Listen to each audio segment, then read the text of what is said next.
ReluxDesktop.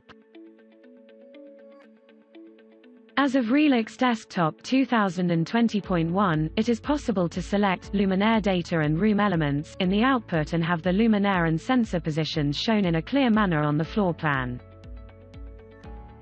Luminaires placed in the scene can then be more easily located and identified. Irrespective of whether the scene has been calculated, the document, luminaire data and room elements will appear in the outputs. The Properties window can be opened with a right-click on this page.